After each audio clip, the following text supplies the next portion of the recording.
ख्रिस्तामध्ये माझ्या प्रिय भाविकांनो, पवित्र आत्मा म्हणजेच परमेश्वराचा आत्मा. पवित्र आत्मा म्हणजे परमेश्वराचं सामर्थ्य.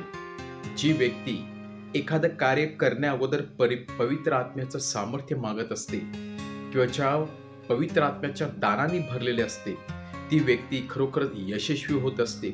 त्या व्यक्तीमध्ये एक विलक्षण शक्ती असते.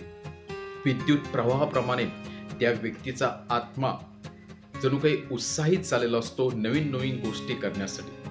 आणि म्हणूनच हीच गोष्ट आपण प्रभू येशूच्या जीवनामध्ये पाहत आहोत. प्रभू येशू ख्रिस्ताने बाप्तिस्मा झाल्यानंतर आपल्या मिशन कार्याला जोरदार सुरुवात केली. परंतु हे मिशन कार्य केवळ मनुष्य स्वरूपाचं नव्हतं, मानवी रूपाप्रमाणे नव्हतं, तर त्याला पवित्र आत्म्याच्या सामर्थ्याची जोड होती, त्याला प्रार्थनेची जोड होती. कालच आपण पाहिलं, परमेश्वराने प्रार्थना केली आणि प्रार्थनेद्वारे त्याने चमत्कार केला. आणि आजचं शुभवर्तमान आपल्याला सांगत आहे की लोक जेव्हा प्रभू येशू ख्रिस्ताचे शब्द ऐकतात, प्रभू येशू ख्रिस्ताकडे पाहतात, तेव्हा प्रभू येशू ख्रिस्त हे त्यांना काहीतरी वेगळे दिसतात. त्याच्यामध्ये जी असलेली शक्ती, त्याचे शब्द त्याच्या हृदयाला, थेट हृदयाला स्पर्श करतात.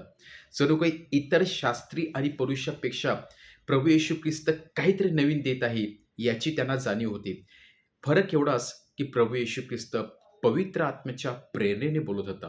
प्रत्येक गोष्ट पवित्र आत्म्याच्या सामर्थ्याने करीत होता. आणि म्हणून प्रभू येशू ख्रिस्ताच्या शिकवणुकीचा परिणाम अनेक लोकांवरती झाला होता. अनेक लोक प्रभू येशूच्या मागे का जात होते? कारण कारण एकच होतं, प्रभू येशूच्या प्रत्येक शब्दामध्ये त्या पवित्र आत्म्याचं सामर्थ्य होतं. आणि म्हणूनच जेव्हा लोक प्रभू येशूकडे पाहतात, त्याचं ते प्रवचन ऐकतात, त्याचे जे शब्द ऐकतात, तेव्हा त्याची वाहवा करतात. स्वतः नाझरेत गावी येथे प्रभू येशू ख्रिस्त येतो, जेथे त्याचं बालपण गेलेलं होतं, जेथे तो लहानाचा मोठा झालेला होता.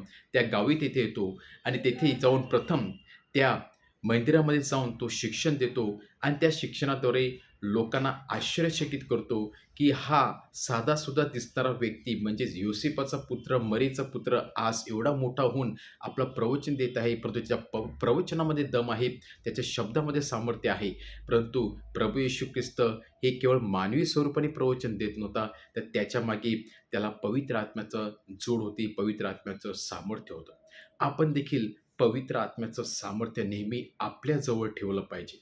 कारण पवित्र आत्मा आपल्याला कुठली गोष्ट कशा प्रकारे बोलावी, जीवनामध्ये योग्य तो निर्णय कशा प्रकारे घ्यावा, आणि जेव्हा जीवनामध्ये अशा प्रकारचे अडचणी येतील तेव्हा योग्य ते निर्णय कशा प्रकारे घ्यावा हे आपल्याला पवित्र आत्मा दाखवून देणार आहे. आणि पवित्र आत्म्याचं सामर्थ्य आपल्याला योग्य त्या मार्गावरती मार्गक्रमण करण्यास आपल्याला नक्कीच प्रवृत्त करणार आहे. आणि म्हणून आपण देखील आपल्या जीवनामध्ये पवित्र आत्म्याची नेहमी मदत घेतली पाहिजे. पवित्र आत्म्याचं सामर्थ्य परमेश्वराकडून मागितलं पाहिजे.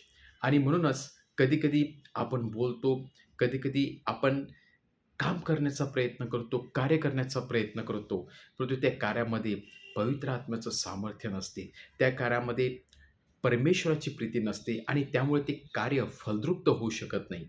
एखादं कार्य फलद्रुप्त व्हायचं असेल, एखाद्या कार्याचा परिणाम फार अगदी महत्त्वाचा लोकांवरती व्हायचं असेल, तर त्यासाठी आपला प्रार्थनेची गरज आहे, त्यासाठी आपल्या पवित्र आत्म्याच्या दानांची गरज आहे. आणि पवित्र आत्म्याच्या दानाद्वारे, सामर्थ्याद्वारे आपण हाती घेतलेलं कार्य आणि आपण हाती घेतलेलं काम हे यशस्वी होणार आहे. आज परत एकदा आपण आपल्या दिवसाची सुरुवात पवित्र आत्म्याच्या दानाने करूया.